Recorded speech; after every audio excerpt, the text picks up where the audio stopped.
nombre es César González Cantón, soy profesor de Bureau Veritas y hoy vamos a hablar de gobierno corporativo y retribución a los ejecutivos de la empresa, cuál es el estado de la cuestión y las tendencias para el futuro cercano. Vamos a dividir la charla en 4 puntos, como es habitual. Por un lado, primero mostrar la relevancia de esta cuestión de las retribuciones a nivel de consejo de dirección y también de otros ejecutivos. Vamos luego a describir los puntos más importantes de la Ley 31/2014, en la que la Ley de Sociedades, en la que se establecen los puntos fundamentales de gobierno corporativo que son obligatorios para las sociedades españolas, y entre ellos pues hay varios puntos dedicados a la cuestión de las compensaciones. El tercer punto, vamos a hablar del Código de Buen Gobierno, que sería todo lo que la ley deja para la voluntariedad de las empresas, y vamos a ver que hay por supuesto, como no podía ser de otro modo, hay una perfecta correspondencia entre los temas de la ley y del código voluntario, y veremos que el código voluntario es más estricto que la ley o presenta estándares más altos en algunos casos. Y por último, vamos a escribir brevemente cuál es el estado actual de la cuestión, si realmente tanto estas leyes como este código están funcionando para hacer más eficiente, hacer más efectivo de cara al bienestar de la empresa y de la sociedad, la cuestión de retribución, y qué tendencias vemos para el futuro cercano. Bien, muy brevemente comentar la relevancia de esa cuestión de retribución. En realidad, la cuestión de la retribución del Consejo de Administración es un tema que no es menor en el gobierno corporativo, y no es menor porque va al corazón de lo que significa el gobierno corporativo y de por qué nació y qué motivaciones tuvo en sus orígenes. Bien, como simplemente por recapitular brevemente, sabemos que el gobierno corporativo estudia todos aquellos mecanismos de control que los accionistas pueden utilizar sobre los directivos de los ejecutivos de una compañía, de modo que los intereses de los accionistas se vean siempre reflejados tanto en la actitud como en las acciones de los directivos. Es decir, que haya un alineamiento entre los intereses de los accionistas, que es conseguir mayor beneficio económico, mayor retorno de su inversión, y los objetivos de los directivos de la compañía. Bien, hay dos cuestiones fundamentales a la hora de establecer este control o de entender este control. Por un lado está la cuestión de la retribución según desempeño, que es muy importante, es vital para esta cuestión por lo siguiente. Si entendemos que los intereses accionistas es la maximización del valor de la acción, del valor económico de la empresa, y en último término del valor de la acción, los directivos deberán solamente ser retribuidos a medida que contribuyan a esa creación de valor. Por tanto, todo lo que sea pagar de más o también pagar de menos a los directivos, en realidad estaría siendo dinero que se le está quitando al accionista. En realidad se estaría dando un nivel de maximización inferior al debido. Por tanto, la retribución según desempeño es el principal instrumento que tienen los accionistas para controlar que los intereses de los directivos y los suyos propios están alineados. De ahí la importancia de este tema. Y por otro lado, la otra dimensión importante es la evitación de los conflictos de intereses. En realidad está muy relacionado con el anterior, pero no siempre los conflictos de intereses tienen que ver con dinero y contante y sonante directamente, sino que tiene que ver con por ejemplo, con la tendencia que puede haber en algunos directivos a una mala evaluación y gestión del riesgo. Es decir, que los directivos tomen decisiones que en el medio y largo plazo van a dañar los intereses de los accionistas. No simplemente pues que se queden con dinero o se les pague más del valor que están creando realmente para la empresa. Bueno, pues uno de los principales motivos de tomar acciones demasiado arriesgadas por parte de los directivos es un mal diseño de la política retributiva. Cuando se paga demasiado a un directivo o todavía más importante, cuando el sistema de incentivos está mal diseñado, eso suele empujar al ejecutivo de la compañía a tomar decisiones que no van en interés de los accionistas, decisiones que son demasiado arriesgadas. Por lo tanto, una buena política de retribución va a ayudar mucho a reducir el riesgo y, por tanto, a ese incremento del control, que es la esencia del gobierno corporativo. Bien, nosotros vamos a hablar sobre todo de la situación en España, pues a ver una ley española y luego el Código de Buen Gobierno también español. Pero como suele suceder, tanto la ley en España como el Código de Buen Gobierno pues son reflejos o son consecuencias de movimientos en ese sentido que ya se han dado hace tiempo en Estados Unidos. Bueno, en concreto,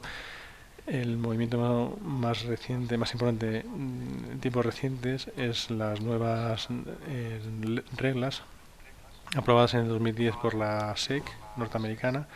en el que se ponen las bases de un buen diseño de una política retributiva favorable a los accionistas, a los intereses de los accionistas, y que como veremos a continuación coincide con lo que vamos a ver en la ley, tanto en la ley del 2014 como en el Código de Buen Gobierno. Puntos más importantes de esta nueva regulación del 2010. La instauración y ánimo a utilizar el reembolsamiento, que llaman clawbacks en Estados Unidos, que es la posibilidad de que se le haga devolver al directivo la cantidad variable, el bonus variable, si se demuestra que la empresa pues, ha sufrido algún daño por culpa de sus acciones, ya sean imprudentes o directamente poco éticas. Entonces tenemos el uso de reembolsamiento, se propone el uso de reembolsamiento de dinero o también el uso de periodos de diferimiento, es decir, que se retiene el salario debido a ese directivo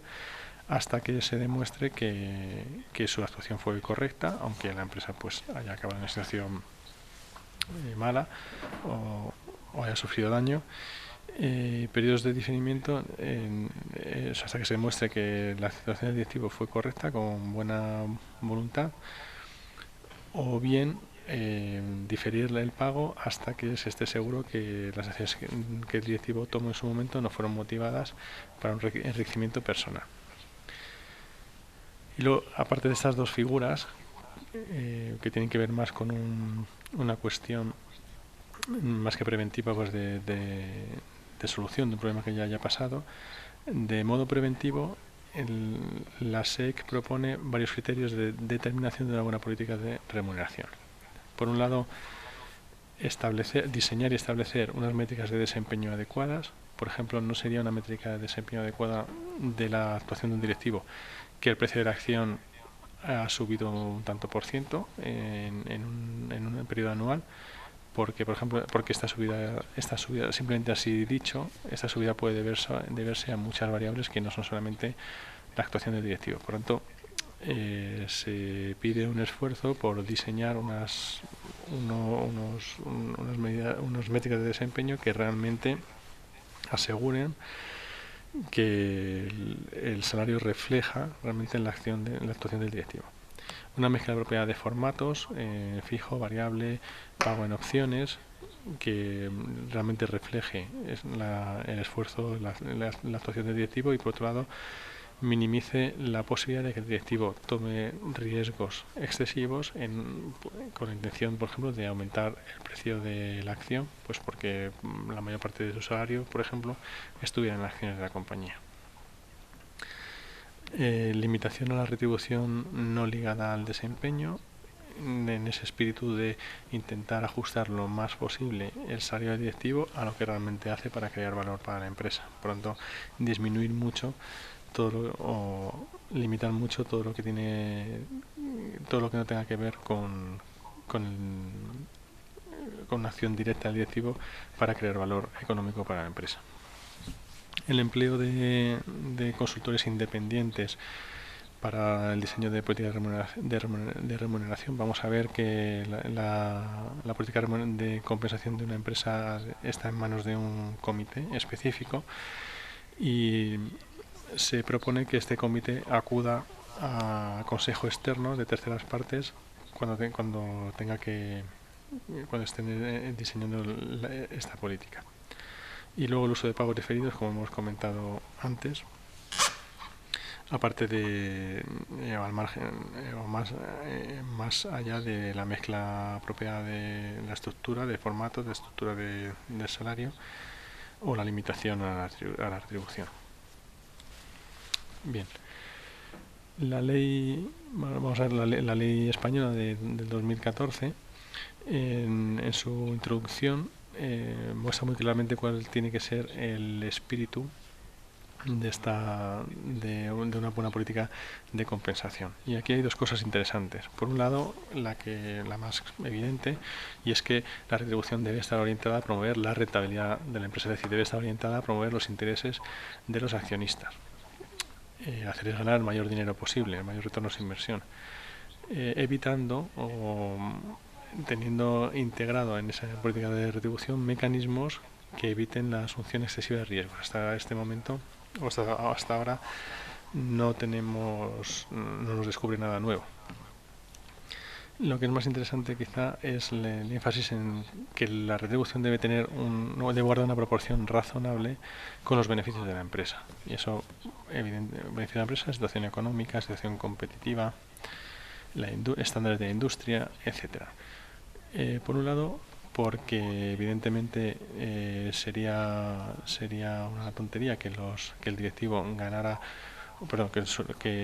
el salario de los directivos se llevara la mayor parte de los beneficios que obtiene una empresa en un año. Eso no tendría ningún sentido. De nuevo, porque no se estaría maximizando el valor del accionista. Una empresa, para que se maximice el valor del accionista, no solamente tiene que subir el precio de la acción, o no solamente tiene que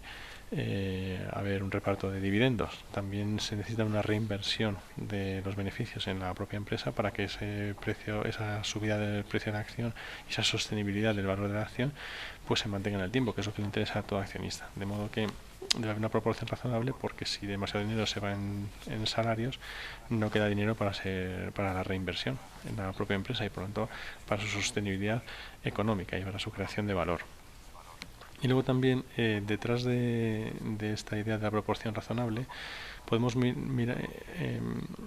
expandir un poquito nuestra perspectiva, salirnos de lo que es el ámbito de la organización, es decir, proporción razonable para que la empresa pueda seguir creciendo y funcionando bien, y ver la empresa en el todo de la sociedad. Y es que hasta últimamente ha habido muchas quejas por parte de sectores de la sociedad, asociaciones civiles, en general de la sociedad en su conjunto, prácticamente en todo el mundo occidental, por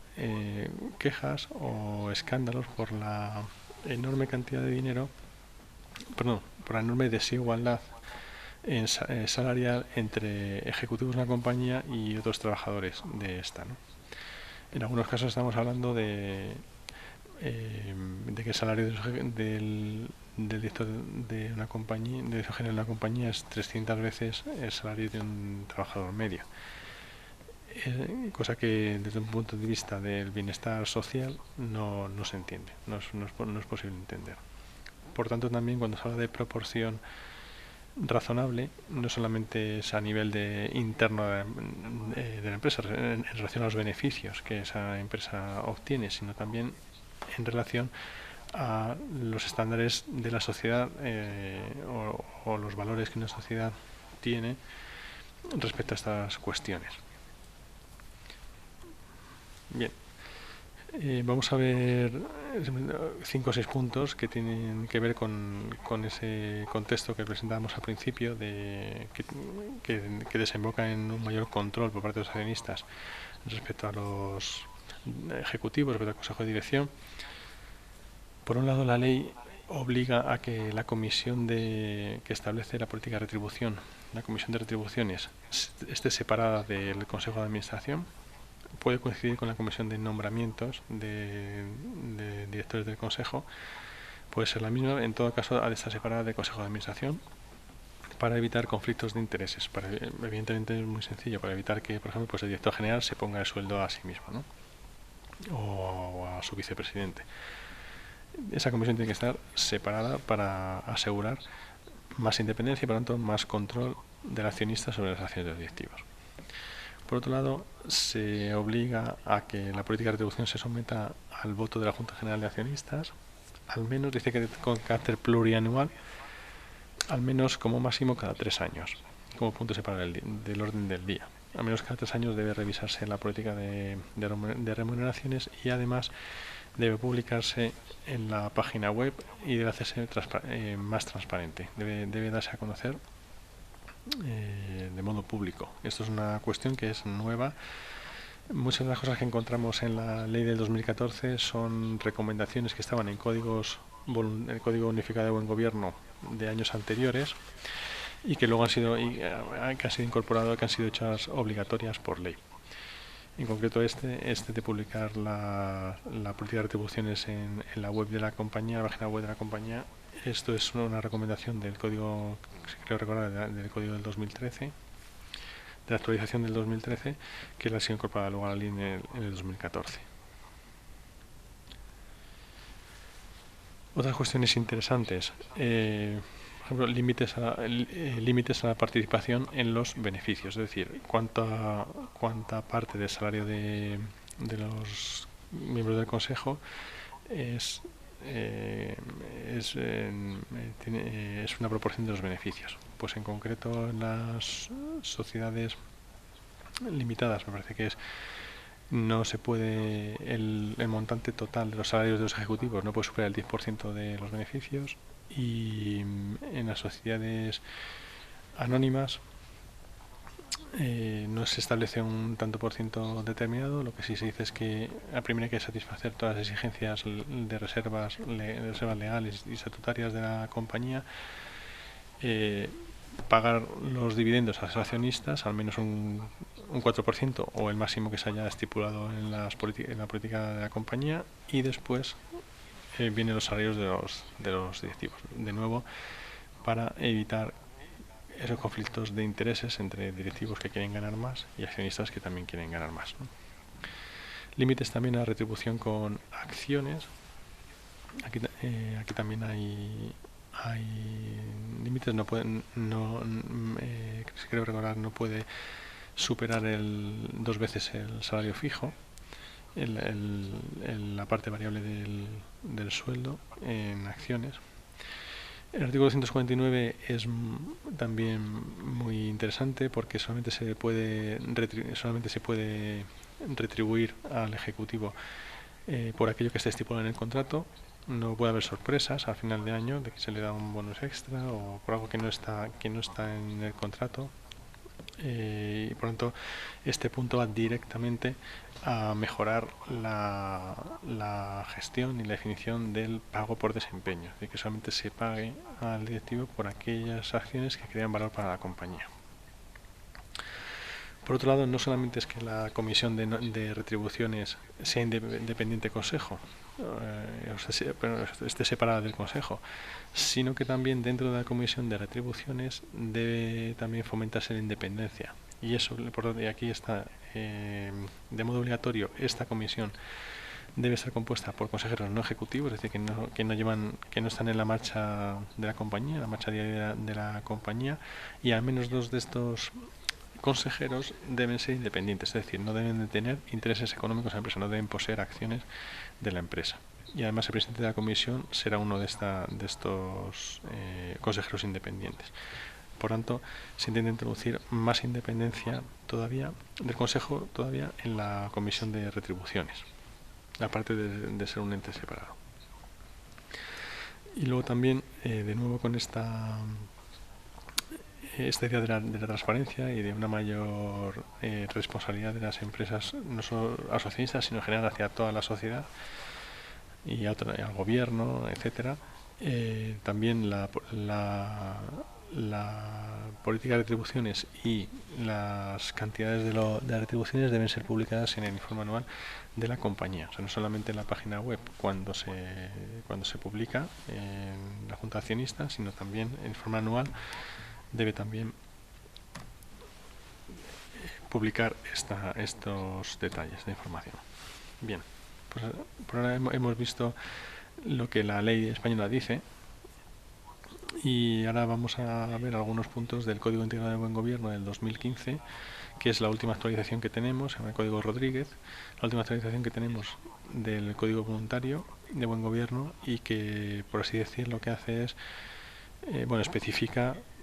todos aquellos puntos, aquellos aspectos que no especifica la ley, que no son obligatorios por ley. Como vamos a ver, pues en algunas cuestiones es más estricto aún que la ley. Porque ese también es el objetivo de un código voluntario, el poner estándares todavía más altos que los legales. Y no se descarta pues que en el futuro estos puntos que ahora son voluntarios pues sean incorporados de nuevo a una ley. Entonces, el principio que rige el diseño de una política de remuneración, según el Código de Buen Gobierno, es atraer talento, atraer buenos directivos, buenos consejeros, de modo que contribuyan a crear valor económico para la empresa, a que contribuyan a la buena marcha de la empresa. Por un lado, este es el elemento positivo en la política de retribución, y los elementos, por así decirlo, los aspectos negativos que se quieren evitar con un buen diseño es lo que hemos comentado anteriormente: evitar la asunción excesiva de riesgos y evitar que se recompense un desempeño negativo o la falta de desempeño. Bien, las recomendaciones más interesantes, que son casi todas las que tienen que ver con remuneraciones, pero los puntos que dan más interesantes son los que aparecen en esta diapositiva. Y es primero, muy sencillo, la separación de las comisiones de nombramientos y remuneraciones. Si la ley lo que obliga es a que haya una comisión de nombramientos y remuneraciones, una sola, independiente del Consejo, el Código de Buen Gobierno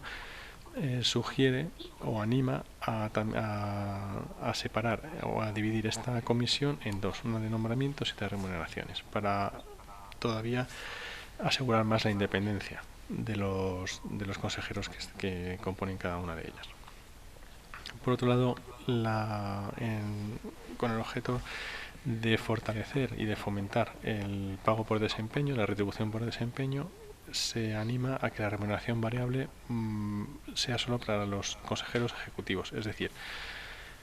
que se pague por resultados solo a los ejecutivos y no a los consejeros que no tienen que ver, que no son ejecutivos, que no dirigen la compañía, pues se entiende que ellos no aportan directamente con sus acciones a la creación de valor económico. Ahora bien, se deja la puerta abierta a que también los consejos no ejecutivos puedan ser remunerados de forma variable, con esta idea, en ese espíritu de atraer mejor talento, pero solamente pueden beneficiarse de esa retribución hasta su cese como miembros del Consejo. En el momento en el que sean despedidos o se despidan como consejero de la compañía, deben ejecutar las acciones. Por otro lado, la remuneración variable, en esta línea de asegurar el pago que se paga solo por desempeño, el código anima a diseñar la política de un modo en el que realmente nos aseguremos de que no se está retribuyendo al directivo por nada más que por su desempeño. Por ejemplo, como hemos comentado antes, que suba el precio de la acción puede depender no solamente de la acción del directivo, sino de las condiciones generales de la economía de un país, de las condiciones de esa industria específica. También puede depender de que los directivos compren ellos mismos con dinero de la compañía acciones en el mercado, y por lo tanto el precio de esas acciones suba. Para evitar ese tipo de cosas debe haber unos mecanismos muy claros, y además de estos mecanismos, se anima a que los criterios de remuneración variable para remunerar estén predeterminados o determinados de antemano antes del ejercicio, de que comience el ejercicio anual, para que luego no puedan deberse a otras circunstancias, que incluyan criterios no financieros. Eso también es importante, es decir, pues por ejemplo que sean vinculados, que haya criterios vinculados, por ejemplo, a la cultura empresarial, para que haya una cultura ética en la empresa, o que haya criterios vinculados a acciones de responsabilidad social corporativa, o que haya criterios más cualitativos vinculados a grado de innovación o inversión e innovación en la empresa. Es decir, criterios criterios que van a hacer que el salario variable de un directivo dependan no solo del aumento del precio de la acción, que como hemos dicho puede verse a muchas circunstancias, sino que esté contrapesado o equilibrado por un buen desempeño en otros criterios que no son puramente financieros, pero que evidentemente contribuyen a la creación de valor y a la sostenibilidad de la empresa. Y en este sentido también el equilibrio entre objetivos a corto y largo plazo. Normalmente los criterios no financieros van a tener tienen impacto en el largo plazo de la empresa, mientras que los criterios financieros, pues aumento del ROE o de las ventas o beneficios, o se entienden más en la categoría de objetivos a corto plazo, objetivos pues para este año, para este trimestre, etcétera. Por lo tanto, fijándonos en criterios no financieros también, o incluyendo criterios no financieros en la evaluación de un salario, también estamos asegurándonos que estamos trabajando por la sostenibilidad a largo plazo de la empresa. Bien, esa es una recomendación del código que no se encuentra como tal así detallada o específica en la ley, y que refuerza esta idea de que solamente se remunere por la creación de valor. Luego también limitaciones sobre plazos de ejecución, la cantidad de acciones que se pueden vender, para evitar que un directivo realice acciones que en el corto plazo aumenten mucho el valor de la acción con la intención de ejecutarlas enseguida y enriquecerse, ¿no? Pues en un plazo corto de tiempo. Bueno, pues aquí tenemos, por ejemplo, pues una de las limitaciones que se proponen es que el directivo no pueda transferir la propiedad de sus acciones, o no pueda vender sus acciones, no pueda vender sus acciones solo hasta un límite, que es 2 veces su sueldo anual, por ejemplo, pues para desincentivar acciones por el directivo que suben el precio de la acción pero dañan a la empresa, pues porque esta persona piensa que se va a hacer rica, ¿no? A la semana siguiente, no porque en realidad solamente va a poder vender por cantidad de 2 veces su salario fijo anual, con lo cual no merecería la pena, ¿no? Por así decir. Y luego también, por ejemplo, se propone que el directivo solo pueda vender sus acciones como pronto 3 años después de ser remunerada con ellas, también para evitar que un directivo pues realice una acción determinada que daña a la empresa pero aumente el valor de la acción, se vaya de la empresa, se despida y venda las acciones y se va a reconocer. Hay que esperar 3 años, y de modo que cuando un directivo deja la empresa, al menos hasta 3 años después, no va a poder resolver todo o recibir todo su salario. También otra recomendación, la 63, que es la que encontramos también en las reglas estadounidenses de la SEC de 2010, es la posibilidad de reclamar el reembolso de su componente variable si se demuestra que ha habido mala fe o negligencia por parte de la directiva que ha producido un daño a la empresa. Y también hay limitaciones a la cantidad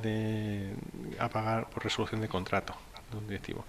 con la idea de acabar con los paracaídas de oro, ¿no? que han venido siendo habituales en general desde los años 80.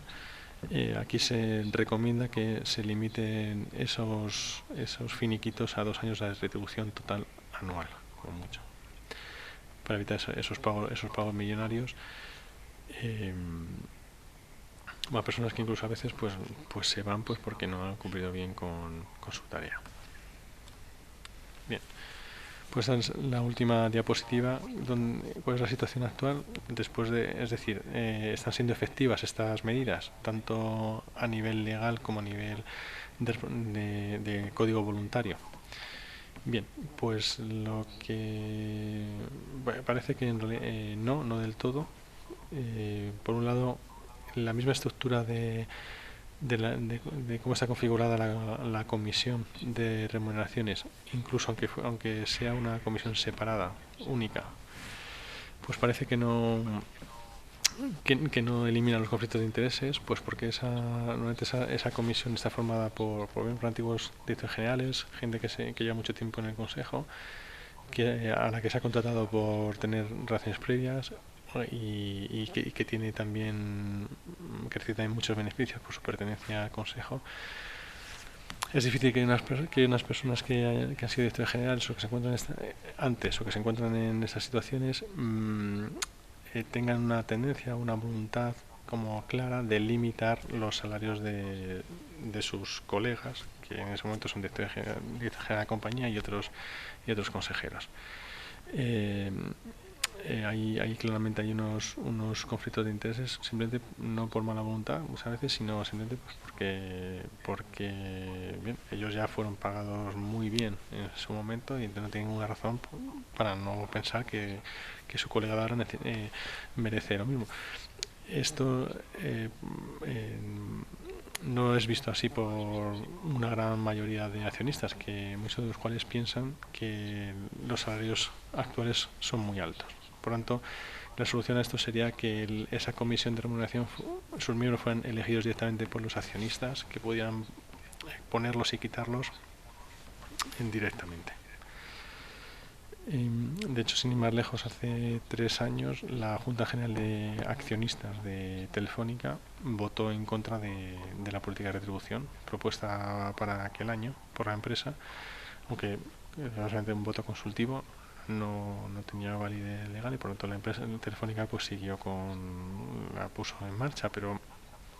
que esto que ha pasado en Telefónica, si uno lee las noticias, pues pasa en más empresas, ¿no? Los accionistas piensan que se paga demasiado, que los salarios son demasiado altos. Eso tiene que ver con la segunda cuestión en la situación actual, y es que hay un proceso inflacionario en la retribución. Pues esto pasa mucho más en Estados Unidos que aquí, pero en España, pero en general está integrado en la industria. Esto es muy difícil de parar. ¿Por qué? Pues porque a la hora de diseñar la retribución, normalmente la comisión de retribuciones lo que hace es un benchmarking, una comparación con las prácticas de otras empresas, de empresas del sector, de competidores. Normalmente lo que hace el consultor, si se pide ayuda a un consultor o a una tercera parte, lo que hace el consultor es presentar el salario medio en la industria de un director general, por ejemplo, y claro, lo que ninguna industria considera es que su director general vale menos que la media, es decir, que hay que pagar un 30% de lo que se paga en la industria. Normalmente, cuando una empresa considera que ha contratado a un director general es porque piensa que es mejor que de los competidores, y entonces lo que se suele hacer es poner un sueldo que entre un 70 y un 80% de la media del sector. Evidentemente esto lleva a una inflación anual, a un crecimiento compuesto a lo largo de los años de los salarios. Se ha calculado que está en torno al 17%. Y luego hay otro efecto perverso de este afán de transparencia que hemos comentado antes, de publicar en la página web, publicar en informe anual, y es que cuando la transparencia ayuda a fomentar la democratización del lugar de trabajo y ayuda a tomar mejores decisiones y a respetar la dignidad de todos los involucrados, pero al mismo tiempo también favorece la comparación salarial, y por lo tanto también se puede dar una especie de competición intraorganizacional que lleve también a una tendencia inflacionaria en los salarios. Por lo tanto, esto que es así, que es un hecho, los salarios están inflados artificialmente por este mecanismo. Pues solo podría revertirse esa tendencia pues si se abandona la práctica del benchmarking, de la comparación con competidores, y se ajustara el salario a la creación real de valor, un porcentaje de un porcentaje medio en relación a los beneficios, un ratio en relación a los beneficios, por ejemplo, y otras medidas cualitativas, no financieras. Esa sería la única manera de revertir esa tendencia y bajar los salarios hacia pues un suelo, no hacia un techo. Y luego también, por último, lo que ya hemos comentado antes de cambiar las métricas de creación de valor. Como hemos comentado antes, hoy a la hora de retribuir a los directivos, hoy predominan las métricas financieras, que como hemos dicho son cortoplacistas, basadas en cantidad de dinero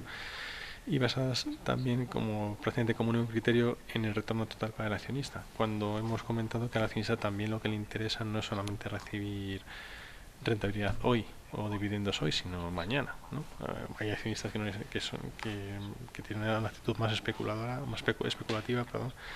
y no les interesa tanto el medio y largo plazo, y hay accionistas que sí, que tienen posiciones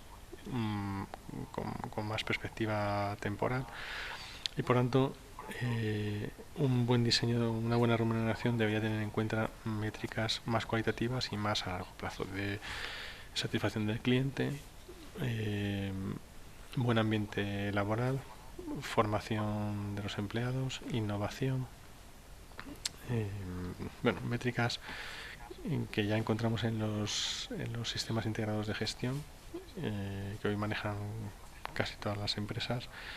y, y que tienen que tener y que presentan una perspectiva más amplia, que no solamente el foco en el interés a corto plazo del accionista, sino también en los intereses de otros grupos de interés que en el fondo o que al final van a repercutir en la sostenibilidad a largo plazo de la empresa. Por lo tanto, tenemos esta sería un poco la situación actual, con las tres situaciones básicas. La mala solución de conflicto de intereses en el comité de retribuciones, el proceso inflacionario de retribución y el enfocarse solamente en métricas financieras. Y la idea es que, o lo que los expertos afirman, es que estos hechos son muy difíciles de cambiar, y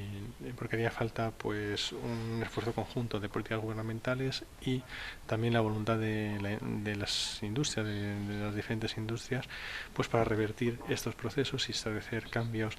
serios. Esto no es lo que hemos visto en los últimos años, no, a pesar de las recomendaciones de los diversos códigos y leyes.